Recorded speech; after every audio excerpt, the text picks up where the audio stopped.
Salutare oameni buni și bine v-am regăsit la un nou episod de podcast. Astăzi vreau să vorbim despre cum să trăiești în prezent. Stai alături de mine!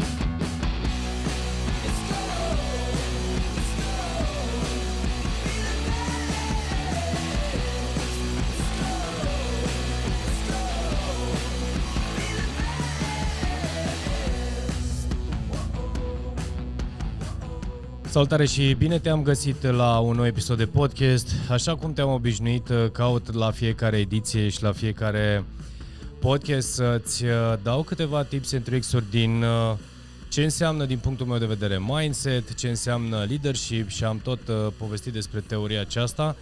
Îmi concentrez atenția asupra acestui subiect pentru că din punctul meu de vedere și cel puțin așa au venit și către mine eu știu, oamenii care își doresc să învețe, să înțeleagă, să se cunoască, eu știu, să depășească anumite momente din viața lor. Iar cea mai mare provocare pe care am întâlnit-o este evident aceasta, nu știu cine sunt, ajută-mă să înțeleg asta și așa mai departe. Bineînțeles că la baza a tot ceea ce vorbesc și fac, stau foarte, foarte multe studii. Studiile pe care le-am făcut au venit o parte importantă din conștientizările din viața mea, o altă parte, și asta permanent pentru că am fost permanent într-o căutare, aș putea spune, într-un search care permanent îmi spunea oare de ce gândești așa? Oare de ce, sau care ar trebui să fie lucrul sau acțiunea pe care să o întreprindem sau să o întreprind pentru a obține rezultatul pe care mi-l doresc. Și bineînțeles, am greșit, am făcut bine, am analizat, indiferent că am făcut bine sau am greșit. Cert este că mi-a dat în timp și după ce am studiat câteva sute de oameni, sau poate chiar mie aș putea spune, am studiat foarte multă lectură, cărți și toate celelalte forme de învățare, pe lângă faptul că mi-am dat seama că asta este chemarea și vocația mea și în continuare studiez, cumva asta este de fapt ceea ce mă conduce la gândul că oamenii în mare parte nu știu să trăiască în prezent, nu știu cine sunt, nu știu cum să trăiască în prezent fără să fie distrași de lucrurile din jurul lor, fără să fie influențați și să se lase influențați de lucrurile din jurul lor și practic să fie atenți la pașii pe care ei fac în viața lor. Cred că sunt cea mai bună lecție din punctul meu de vedere, sunt cea mai bună cea mai bună carte ar putea să fie chiar viața lor. Pentru că dacă dacă știm să analizăm, să ne analizăm viața, descoperim practic că acolo primim toate răspunsurile, avem toate răspunsurile. Și asta este, din punctul meu de vedere, mesajul. De fapt, asta este mesajul pe care vreau să-l transmit oamenilor. Bineînțeles că cu cât am început să studiez și să învăț mai mult despre ce înseamnă conștiința de sine, ce înseamnă cunoaștere, ce înseamnă modul în care gândim și așa mai departe, am descoperit tot felul de autori, iar unul care îmi place foarte tare și mă regăsesc foarte tare în toate scrierile sale și am citit deja din cărțile lui și am și prezentat, cred că în emisiunea Citim și Învățăm împreună, a doctorului Wayne W. Dyer, care este foarte mult din scrierile sale, vorbește de acest lucru, conduce foarte mult subiectele către zona spirituală și cred cu tărie și am tot povestit de acest lucru că nu putem să ne separăm adică nu putem să fim doar materie, suntem și spirit, pentru că tot ceea ce simțim nu putem să-l identificăm ca o bucată de ceva din corpul nostru și asta este un lucru pe care e bine să știi de la bun început. Evident că cine ascultă acest tip de podcast sau acest tip de mesaj ori este ghidat sau a ajuns la această informație plecând de la ideea ok, uite, am auzit că George poate să ne dea niște răspunsuri sau, eu știu, îmi place modul în care gândește și spune anumite lucruri. Bineînțeles că tot ceea ce povestesc, și o să vedeți și asta pentru cei care sunteți pentru prima oară în care ascultați podcastul acesta, o să vă dați seama că mare parte din experiențele pe care le povestesc sunt din viața mea personală sau din viața trăită alături de oamenii pe care i-am sprijinit. Acum, dacă ne întoarcem la întrebarea, sau ne facem la întrebarea, la modul în care să trăim în prezent, chiar de curând am avut un grup de mastermind în care sunt implicat de câteva luni și chiar subiectul acesta a fost cum să trăim în prezent. Iar un exercițiu pe care eu întotdeauna îl dau celor cu care lucrez ținând cont de acest subiect, este să își ia, 48 de ore, iar în 48 de ore efectiv să încerce și să caute cât pot de mult să studieze și să se studieze în ființă, în prezent. Pentru cei care nu înțeleg poate această abordare, pur și simplu le-am spus și spun în felul următor: încearcă să guști mâncarea, să simți mâncarea pe care tu o mănânci, pentru că există și un exercițiu pentru a putea, savura, pentru a putea te putea hrăni. Există exercițiul de a amesteca în fiecare bucătură de cel puțin 20 de ori, 20-25 de ori, mai puțin contează. Cert este că dacă faci acest exercițiu cel puțin o dată, o să-ți dai seama ce gust diferit are mâncarea și practic timpul sau viteza cu care tu mănânci începe să crească, evident crește, dar te saturi un pic mai repede, pentru că distanța, timpul de la momentul în care tu ingurgitezi, mănânci, și până când creierul recepționează informația, durează între 7, 10, poate 15 minute, să zicem 10 minute. În acest timp, evident, dacă tu nu ai lăsat corpul să poată să primească informația că el se hrănește, automat vei avea tendință să mănânci mai mult. Evident, contează și ce mâncăm, dar asta este deja o altă poveste, iar pentru cei care sunt prima oară în prima audiție la acest podcast, îi ghidez să verifice podcasturile anterioare, să caute titlurile sau să meargă pe Facebook, pe YouTube, unde există toată arhiva. By the way, aici o să fac o mică paranteză.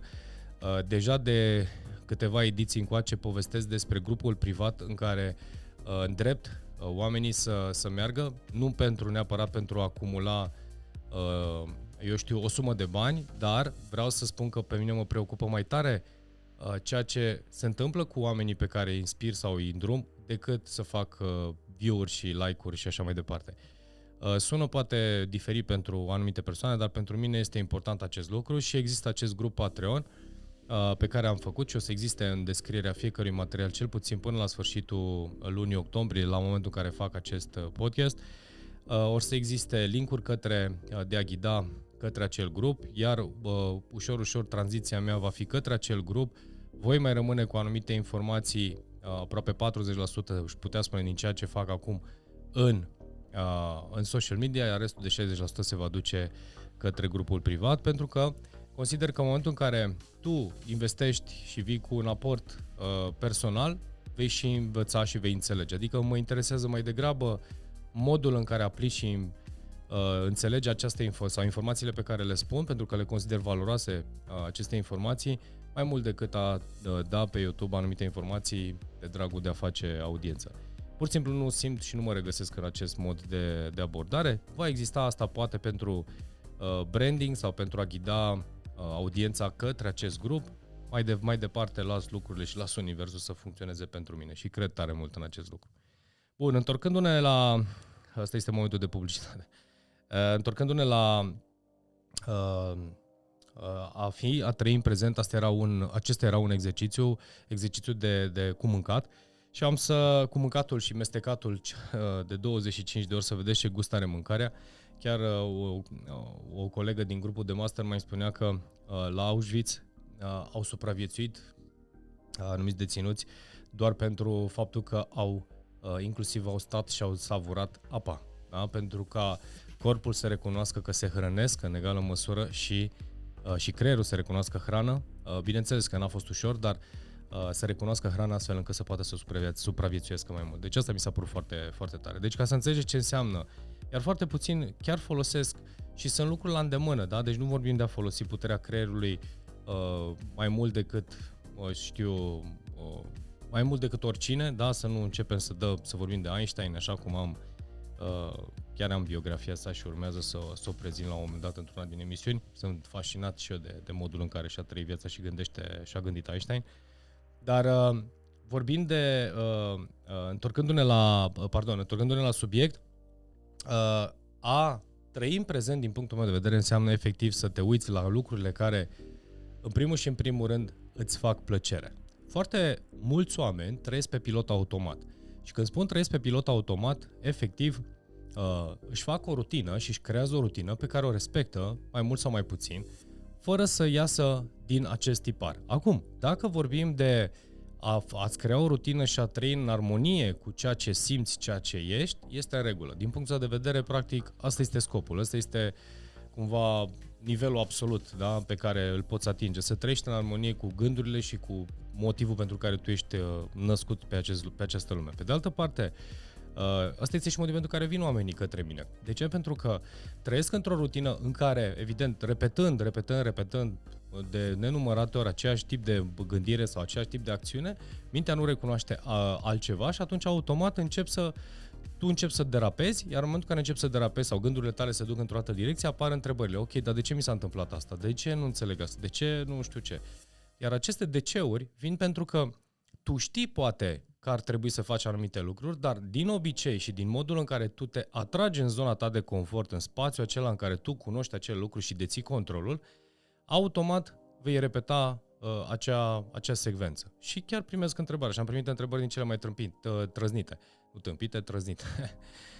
În sensul în care de ce nu pot să, de exemplu, să renunț la mâncat zahăr, sau de ce nu pot să renunț la fumat, sau de ce nu reușesc să-mi fac anumite relații la vârsta asta, de ce nu reușesc să îmi construiesc nu știu ce carieră și așa mai departe. Pentru că intri într-un pattern, iar acest pattern nu recunoaște noutatea și descoperirea, recunoaște practic un obicei în care tu te simți safe și știi că acel lucru pe care tu îl știi este și singurul pe care te bazezi. Evident, acest lucru, dacă nu-l înțelegi, mai devreme sau mai târziu te va duce în bălărie, aș putea spune, și asta este ceea ce, de fapt, asta este mesajul podcastului de astăzi. De ce vorbesc atât de lejer despre asta? Pentru că vreau să fie un wake-up call pentru toți cei care aveți anumite provocări în modul în care gândiți, în modul în care vedeți lucrurile, și asta vine din două lucruri, o dată din pattern-uri, din obiceiuri și din educație. Din educație nu înseamnă neapărat a citi o carte, a învăța ceva dintr-un material,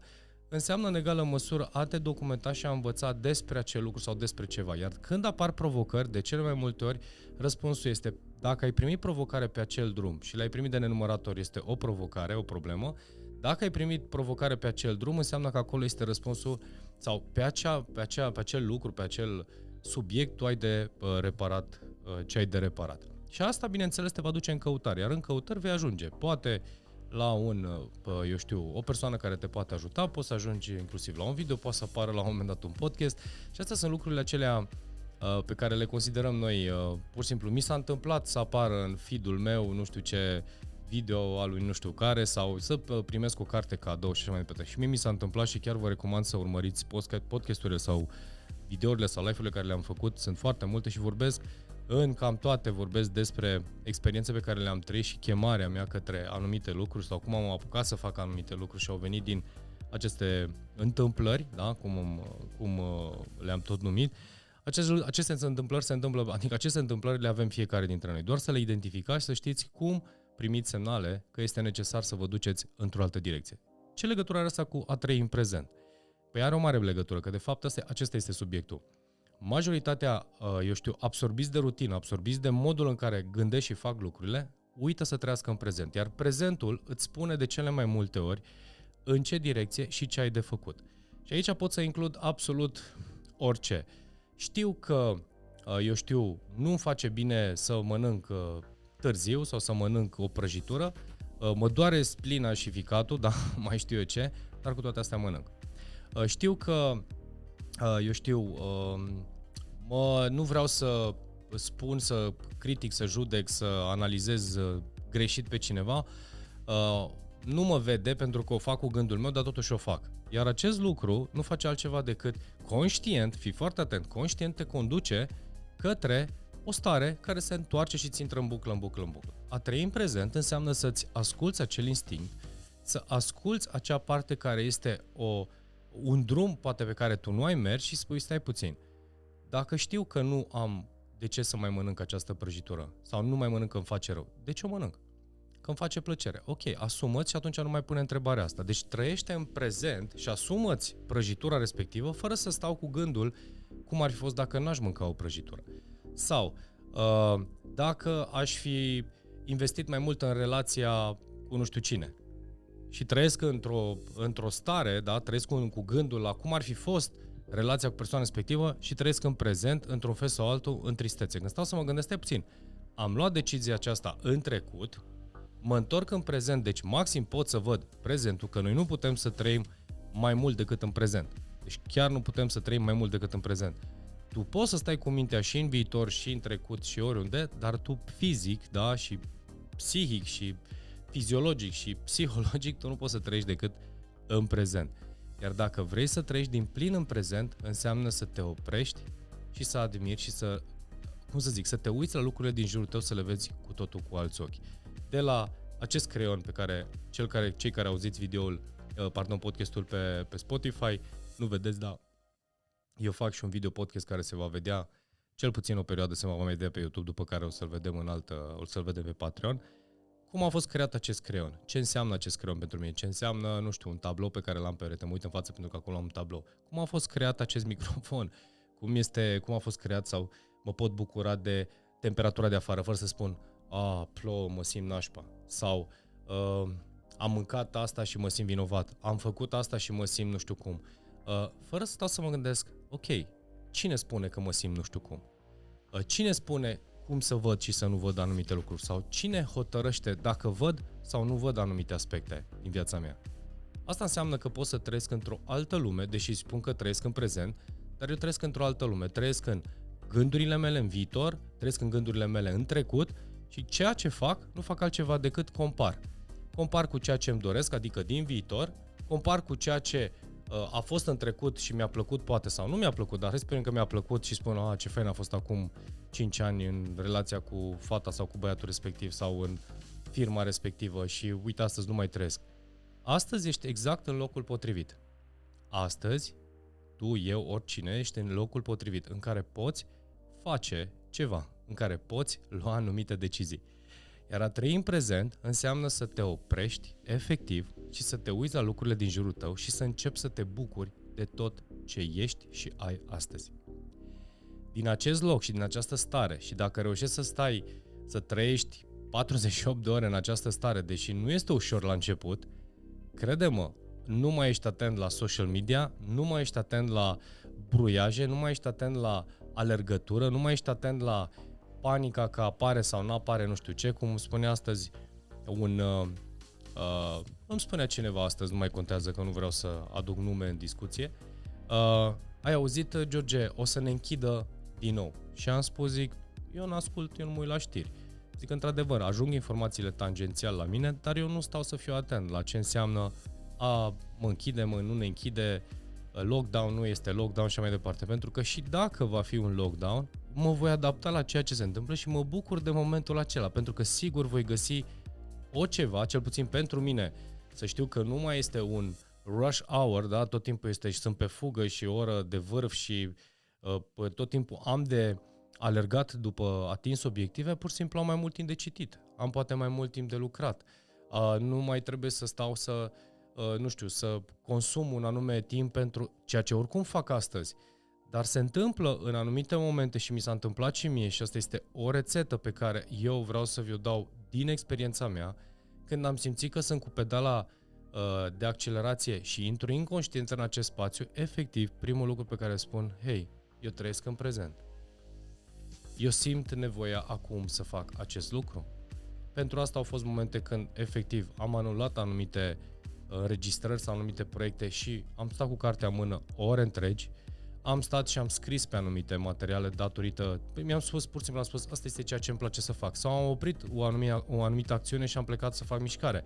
Sau pur și simplu am spus, that's it, până aici mă duc acasă, vreau să mă odihnesc, vreau să stau în grădină, vreau să nu fac nimic. Dar acesta este momentul și fiecare dintre noi o avem și vi le puteți recunoaște, dar a trăi în prezent, din punctul meu de vedere, înseamnă, și să poți să trăiezi zi de zi în prezent, înseamnă practic să te uiți la lista ta de lucruri care le iubești și iubești să le faci, lucrurile care te reprezintă și să trăiești în ele. Dacă te bucuri alături de partenerul de viață, stai alături de partenerul de viață și petreceți timp alături de partenerul de viață și nu îți stea mintea ba la servici, ba la o prietenă, ba că ai fi putut merge într-un concediu, ba că ai mai de făcut nu știu ce proiect la birou. Se întâmplă tuturor și nu vreau să mă exclud din discuția aceasta, dar cel puțin eu știu care este modul și metoda prin care spun, ia stai puțin, eu iau pe câmp, deci nu am nevoie, pur și simplu telefon închis, fața la pământ, s-a terminat, ne ocupăm de așezat prin curte, eu știu, citesc, fac lucrurile care îmi plac, mă întorc întotdeauna la lucrurile care îmi plac. Pentru mine este incredibil de fain. Pot să spun în momentul de față că aproape 80% din timpul meu și din viața mea trăiesc ceea ce eu iubesc să fac și trăiesc în prezent. Incredibil de fain este și vreau să vă transmit acest lucru și sigur puteți să-l faceți și fiecare dintre voi. Pentru că modul în care tu te concentrezi pe lucrurile și știi, bineînțeles, să ajungi în acest punct în care să-ți identifici lucrurile care îți plac și să le faci cu drag, că este un loc de muncă. Ce poate fi mai frumos pentru mine? Uite, în momentul acesta am în față cartea pe care o citesc și uite, o ridic în fața camerei, îmi pare rău pentru cei de pe Spotify că nu poate să vadă, dar poate să vadă video pe YouTube. Da? Înțelepciunea evurilor de Wayne Dyer și mi-am luat această carte pentru că mai am puțin și o finalizez, dar am aici un paragraf pe care vreau să-l citesc în completarea acestui podcast, deși fac emisiunea Citim și Învățăm împreună, dar uite, pentru cei care ascultați în mașină sau ascultați la sport, poate vă place, o să vă placă ce spune acest om minunat. Mie îmi place ce scrie și am mai mulți autori care îmi plac, dar el este unul dintre ei. Spune așa, și uite, chiar vreau să vă citesc o să citesc câteva paragrafe, cu asta vreau să vă las în gând, astfel încât poate vă încurajez să vedeți lucrurile puțin diferit și cu ajutorul a ceea ce a spus domnul Dr. Wire. Spune așa, debarasați-vă de gândurile care desconsideră. Când simțiți că desconsiderați pe cineva sau ceva aflat în spațiul imediat al clipei prezente, vedeți dacă nu puteți să le înlocuiți cu gânduri apreciative. De exemplu, în loc să fiți plictisiți de o conversație, întoarceți-vă gândurile spre îmi voi petrece următoarele câteva clipe iubind această persoană pentru ceea ce este și nimic mai mult. Această înlăturare a judecății vă aduce pe deplin în prezent. Faceți-vă timp pentru a medita. Și am vorbit despre meditație. Meditația este așa de dificilă pentru atâția oameni deoarece gândurile lor se află întotdeauna la un lucru sau într-un loc îndepărtat. O formă de meditație este să etichetați gândul atunci când apare și apoi să alegeți să lăsați în urmă. Această practică vă ajută în primul rând să deveniți conștienți de gândurile voastre, lucru pe care mulți dintre noi trebuie să-l facă pentru a ne putea întoarce în momentul prezent. Faceți-vă un obicei din a savura fiecare fel de mâncare în loc să vă gândiți la desert în timp ce mâncați aperitivul. Același lucru este valabil și pentru a vă bucura de răsăritul soarelui dimineața, a fi treaz în timpul zilei și a nu vă gândi la culcare când sunteți la muncă. Esența acestui întreg mesaj este să vă aflați aici, acum. Nu puteți fi în altă parte, Da, acesta este Dr. Wire. Am fost inspirat de aceste fraze și dacă tot mi-a ieșit în ultimele subiecte au fost de a trăi în prezent și în podcast sau în întrebări, am spus, uite, ok, haideți să fac un video podcast despre acest lucru. Deci, oameni buni, trăiți în prezent și că o să mai povestim pe această temă cu siguranță. Prezent înseamnă efectiv aici acum citesc, aici acum fac un video, aici acum ascult, dacă tu ești în partea cealaltă și asculți acest material. Dacă ești la sport, aici acum fac sport și mă bucur de ce simt și cum sunt astăzi.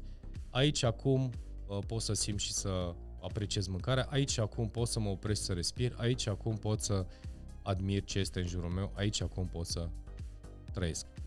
Sună foarte poetic și filozofic, dar la bază să știți că suntem toți poeți și filozofi, pentru că gândiți-vă ce faceți în momentul în care sunteți rătăciți. Unde vă duceți? Ce faceți în acel moment? Căutați natura, căutați poate o scriere, poate căutați un podcast, un video, cineva care să vă dea acele texte, acele mesaje sau vă dea acel mesaj care să vă readucă în poziția de putere sau de echilibru, putere interioară. Dacă ați putea trăi permanent așa, nu o să mai aveți momente de up and down, veți avea momente de gestionare și de bucurie tot restul vieții. Oameni buni, acesta a fost podcastul de astăzi.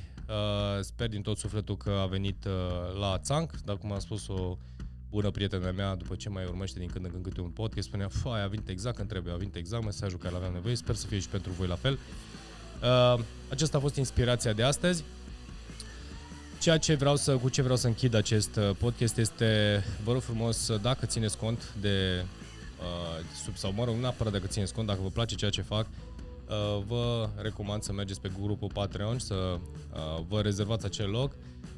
Ușor am să mă îndrept atenția și toate programele, o parte din programele mele se vor duce pe grupul privat. Cred că pot să ajut pe cineva care își asumă un anume angajament. Nu vreau să fac din munca mea și din timpul meu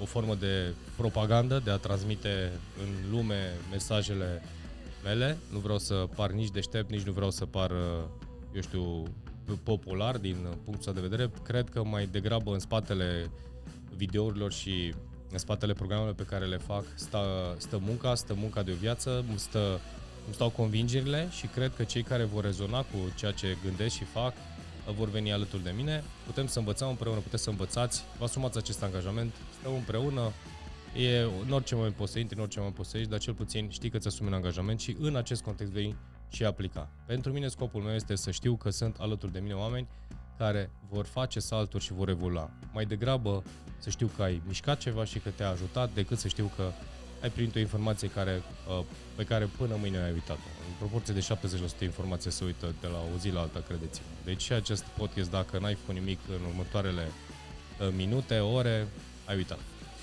Oameni buni, acesta a fost podcastul de astăzi.